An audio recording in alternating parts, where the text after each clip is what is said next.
అయ్యా కేంద్ర ఆమోదం భూసేకరణ ముందడుగు ప్రధానమంత్రికి కేంద్ర మంత్రి కిషన్ రెడ్డికి కృతజ్ఞతలంట.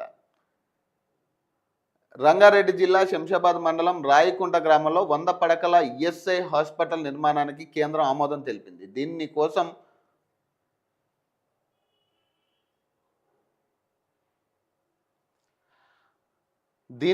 16 కోట్ల విలువ చేసే భూమి సేకరణను కూడా అనుమతి ఇచ్చింది. కేంద్ర కార్మిక ఉపాధి మంత్రి మన్సుఖ్ మండవీయ అధ్యక్షతన ఇటీవల జరిగిన సమావేశంలో ఈ అంశంపై చర్చించారు. ఇప్పటికే కేంద్రం ఆధ్వర్యంలో Sanath Nagar ESI super speciality hospital, Nacharam, Ramachandrapuram, అలాగే సిర్పూర్, కాగజ్ నగర్, వరంగల్ ప్రాంతంలోని ఈఎస్ఐ ఆసుపత్రులు కార్మికులకు వైద్యం సేవలు అందిస్తున్నాయి. శంషాబాద్లో 100 పడకల ఈఎస్ఐ హాస్పిటల్ని కేంద్ర ప్రభుత్వమే నిర్మించి కార్మికులకు వైద్య సేవలు అందించనుంది. ప్రస్తుతం రంగారెడ్డి జిల్లా పరిధిలోని 132,000కు పైగా ఈఎస్ఐ ఇన్సూరెన్స్ కలిగిన కార్మికులు ఉన్నారు. శంషాబాద్ విమానాశ్రయ పరిసర ప్రాంతాల్లో రంగారెడ్డి జిల్లాలో పెద్ద ఎత్తున జరుగుతున్న పారిశ్రామికరణ నేపథ్యంలో రాబోయే రోజుల్లో కార్మికుల సంఖ్య మరింత పెరగనుంది. శంషాబాద్లో ఆసుపత్రి నిర్మాణం కార్మికులకు వారి కుటుంబాలకు చేరువలో వైద్య సేవలు అందించనున్నామని, అలాగే ఈ ఆసుపత్రి నిర్మాణానికి ఆమోదం తెలపడంపై ప్రధాని మోదీ మాండవీయకు కేంద్ర మంత్రి కిషన్ రెడ్డి కృతజ్ఞతలు తెలిపారంట.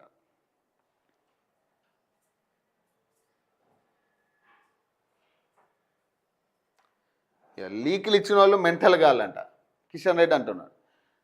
సమావేశ వివరాలను బయట పెట్టొద్దని ప్రధాని మోదీ చెప్పినా పట్టించుకోలేదు. ఐఎంపీ లేరు, చెప్తే చర్యలు తీసుకుంటాం.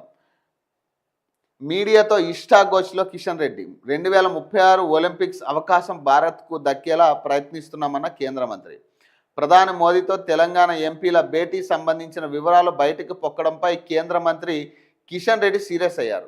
భేటీ వివరాలను లీకులు ఇచ్చిన వాళ్ళు మెంటల్ గాలని ఆగ్రహం వ్యక్తం చేశారు. సమావేశ వివరాలను బయటకు చెప్పొద్దని స్వయంగా ప్రధాని మోదీ ఆదేశించినప్పటికీ పట్టించుకోకపోవడం విచారకరం అన్నారు. ఢిల్లీలో అధికార నివాసంలో మంగళవారం కిషన్ రెడ్డి మీడియాతో ఇష్టాగోష్ఠిగా మాట్లాడారు. లీకులు ఇచ్చిన ఎంపీలెవరో మీడియా ప్రతినిధులు చెప్తే వారిపై చర్యలు తీసుకుంటామన్నారు. మోదీతో భేటీ సందర్భంగా రాష్ట్రంలో పార్టీ బలోపేతం గురించి చర్చించామని తెలిపారు.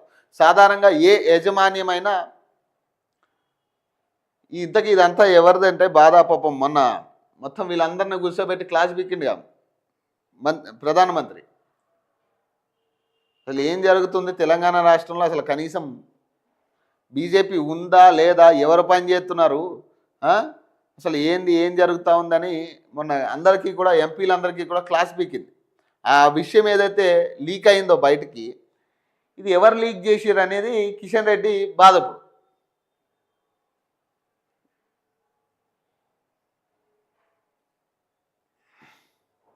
ఇక లీకులు ఇచ్చిన వాళ్ళు మెంటల్ కాలంటున్నాను.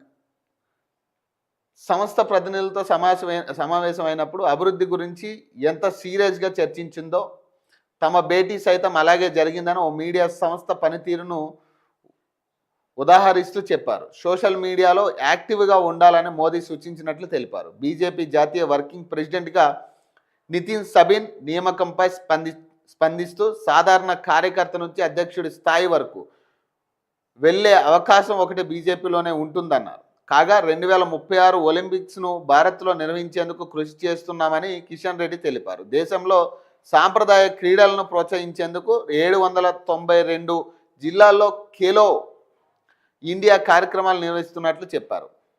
అథ్లెట్ డెవలప్మెంట్ ప్రోగ్రాం ద్వారా గ్రామీణ ప్రాంతంలో క్రీడాకారులను గుర్తించి 8 ఏళ్ల పాటు శిక్షణ అందిస్తున్నామని పేర్కొన్నారు. అందుకోసం ఒక్కో క్రీడాకారుడిపై ఏటా 6.28 లక్షలు ఖర్చు చేస్తున్నట్లు తెలిపారు. మేక్ ఇన్ ఇండియా భాగంగా స్పోర్ట్స్ పరికరాలను తయారు చేసేలా ప్రోత్సహిస్తున్నామన్నారు. క్రీడాకారులను తీర్చిదిద్దేందుకు, వారికి ఆర్థిక సహాయం అందించేందుకు ఫిట్ ఇండియా మూవ్మెంట్ను అమలు చేస్తున్నట్లు తెలిపారు. 2014 నుంచి ఇప్పటిదాకా దాదాపు 3,181 కోట్లతో 350 క్రీడా మౌలిక సదుపాయాల ప్రాజెక్టులను చేపట్టామన్నారు. ఇక్కడ విషయం ఏంటంటే లీకులు ఇచ్చిన వాళ్ళు ఎవరు అంటే, ఇప్పుడు మీ ఎంపీలే లీకులు ఇస్తారు, పాపం చాలామంది ఇప్పటికీ అసహనంగా ఉన్నారు. చాలామంది కొంతమంది అధ్యక్ష పదవి రాలేదని, కొంతమంది తనకి ప్రాధాన్యత లేదు పార్టీలో అని, ఇక ఈ పార్టీ ఇంతే అని. ఇక్కడ ప్రధానంగా ఓపెన్గా మాట్లాడుకుంటే దీని అంతటికి ప్రధాన కారకుడు కిషన్ రెడ్డి. అసలు కిషన్ రెడ్డి అంటేనే పార్టీలు ఎవరికి పడట్లేదు. ఈయన చేయబట్టే జూబ్లీహిల్స్ ఓడిపోయి. అసలు జూబ్లీహిల్స్ ప్రచారమే, అసలు బీజేపీ ప్రచారం ఏం ప్రచారం చేసిందో అర్థం కాదు. 2 రోజులు ప్రచారం చేసిర్రు అంతే బీజేపీ గట్టిగా చేస్తే. అసలు అభ్యర్థే సీరియస్గా లేడు. లంకల దీపక్ రెడ్డి ఆయనే సీరియస్గా లేడు జూబ్లీహిల్స్ విషయంలో. అసలు ఆయన ఎందుకు పెట్టాల్సి వచ్చింది? ఇప్పుడు ఆల్రెడీ గతంలో ఆయన పెట్టిర్రు, ఓడిపోయింది, అయిపోయింది. ఇక 3వ ప్లేస్లో వచ్చిర్రు. డిపాజిట్ రాదని తెలిసినా కూడా సర్వేల ప్రకారం డిపాజిట్ కూడా రాదు ఆయన పెడితే అని క్లియర్ కట్ సర్వేలు ఉన్నాయి. ఎందుకు మన ఛానల్లోనే చాలామంది బైట్స్ తీసుకున్నప్పుడు పబ్లిక్ బైట్స్లో చాలామంది చెప్పిర్రు ఆ మాట. మరి ఎందుకు ఒక బీసీకి అవకాశం ఇస్తే ఏమవుతుంది? ఇప్పుడు ఎందుకు బీసీకి అవకాశం ఇవ్వలేదు అక్కడ? లేదా ఇంకెవరైనా మహిళలకి అవకాశం ఇచ్చుంటే? ఇప్పుడు ఒక మాధవీలత గారు ఉన్నారు. మాధవీలత గారు నిత్యం ప్రజల్లో పనిచేస్తున్న వ్యక్తి. ఆమె ప్రతి సమస్య మీద స్పందిస్తున్న వ్యక్తి. ఒక బోర్డర్ అంటూ లేకుండా అన్ని నియోజకవర్గాల్లో ఆమె ఏ సమస్య ఉన్నా వెళ్ళి మాట్లాడే వ్యక్తి. ఆమె ఎలాంటి వాళ్ళనైనా ఢీకొట్టే వ్యక్తి. మరి అలాంటి వాళ్ళకి ఎవరికైనా అవకాశం ఇచ్చి ఉండుంటే కనీసం ఈరోజు చెప్పుకోవడానికైనా అక్కడ ఉండేది. కనీసం డిపాజిట్ కూడా దక్కని పరిస్థితులు ఈరోజు జూబ్లీహిల్స్లో ఉంది బీజేపీ. అది కూడా ప్రధాన పార్టీ. మళ్ళీ అది కూడా 3 సార్లు పైన పీఎంగా గెలిచిన వ్యక్తి. ఇప్పుడు కేంద్రంలో 3 సార్లు అధికారంలో ఉన్న పార్టీ ఇది. మరి తెలంగాణ విషయానికి వస్తే ఎందుకు అవుతా ఉంది? ఇది కేంద్రానికి సంబంధం లేకుండా ఓన్లీ తెలంగాణలోనే జరుగుతున్న అంశాలు ఇవి. ఒకరికొకరికి పొంతం లేదు, మాట్లాడుకునే పరిస్థితి లేదు, ఈగోలు ఎక్కువైనాయి పార్టీలో. అతను వెళ్తే నేను వెళ్ళను, లేదా నేను వెళ్తే అతను రావద్దు, ఈ కాన్సెప్ట్ పార్టీలో నడుస్తూ ఉంది. ఎవరు లీక్లు ఇవ్వాల్సిన పనే లేదు. క్లియర్గా అర్థమవుతా ఉంది రాష్ట్రంలో ఏం జరుగుతూ ఉందని. మోదీ ఇంకా చాలా లేట్గా స్పందించినట్టుగా తెలుస్తూ ఉంది. ఇప్పుడు ఇంకా లేట్గా స్పందించినట్టే మోడీ. ఇంకా ముందుగా స్పందించుంటుంటే కనీసం మీరు సెట్రాట్ అయ్యేవారు ఈ పార్టీకైనా. కనీసం జూబ్లీహిల్స్లో ఎంతో కొంత సెకండ్ ప్లేస్కైనా వచ్చే పరిస్థితి. బీజేపీకి అవకాశం ఉన్నా కూడా గెలవట్లేదంటే అర్థమైంది ఇక్కడ ఎవరి మెప్పు కోసం ఇక్కడ బీజేపీ పనిచేస్తూ ఉంది.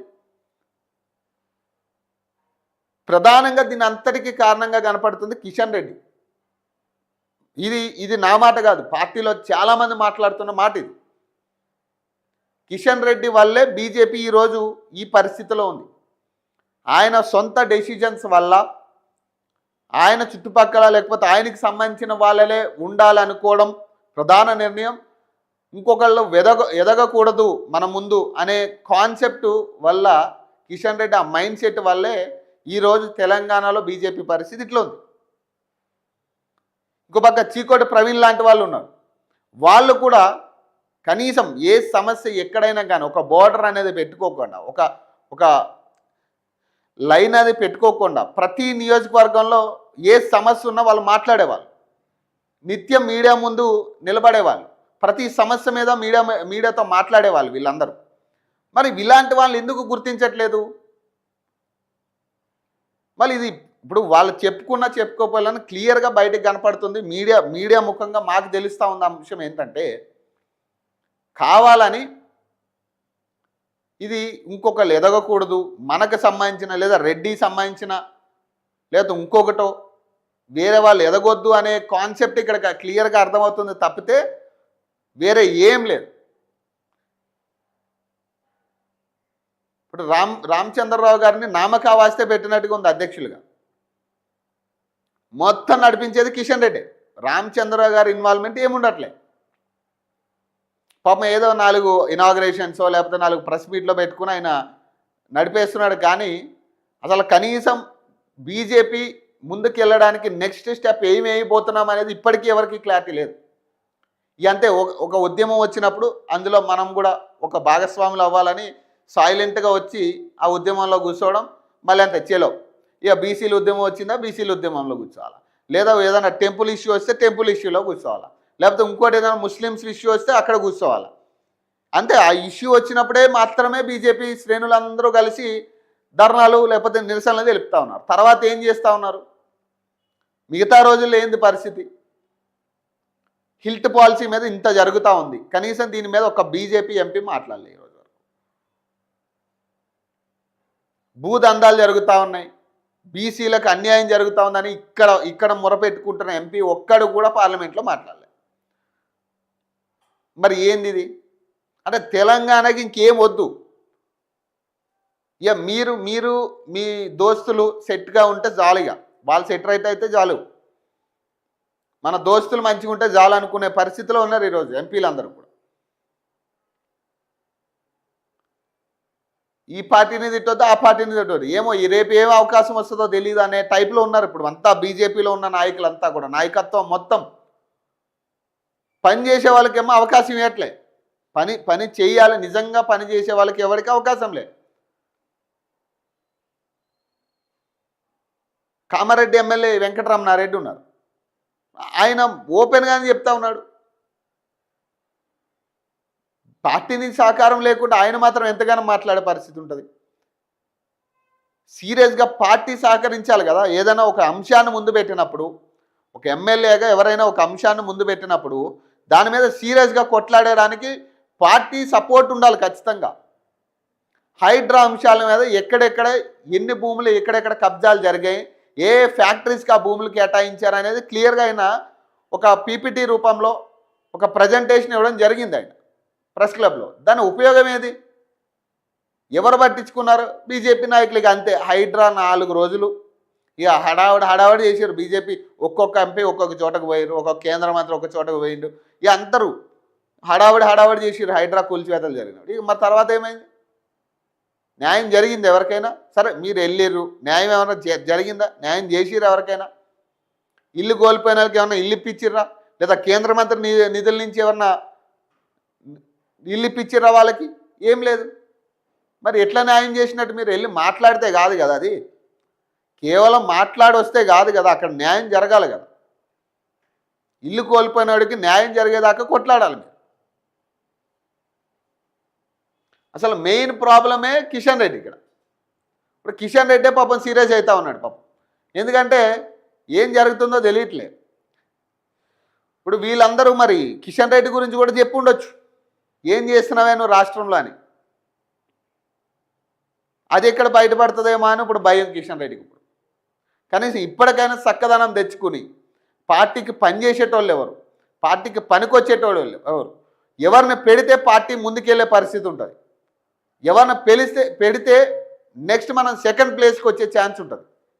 ఇవన్నీ కూడా ఒకసారి క్రాస్ చెక్ చేసుకుని ముందుకెళ్తే రేపన్న రోజు సార్వత్రిక ఎన్నికల్లో కనుక ఖచ్చితంగా బీజేపీకి అవకాశం ఉండే ఛాన్స్ ఉంటుంది. లేదంటే మళ్ళీ 3వ స్థానమే అదే పరిస్థితి. ఇప్పుడు మళ్ళీ ఎమ్మెల్యే స్థానాలు తగ్గవచ్చు, ఎంపీ స్థానాలు తగ్గవచ్చు. సో కాబట్టి కనీసం మనం ప్రజా సమస్యల గురించి, ప్రజల విషయాల గురించి ఏం జరుగుతుంది రాష్ట్రంలో, మనం కూడా ఒక ప్రధాన ముఖ్య పార్టీగా మనం ఉన్నాం కాబట్టి రాష్ట్రంలో కనీస బాధ్యత అది.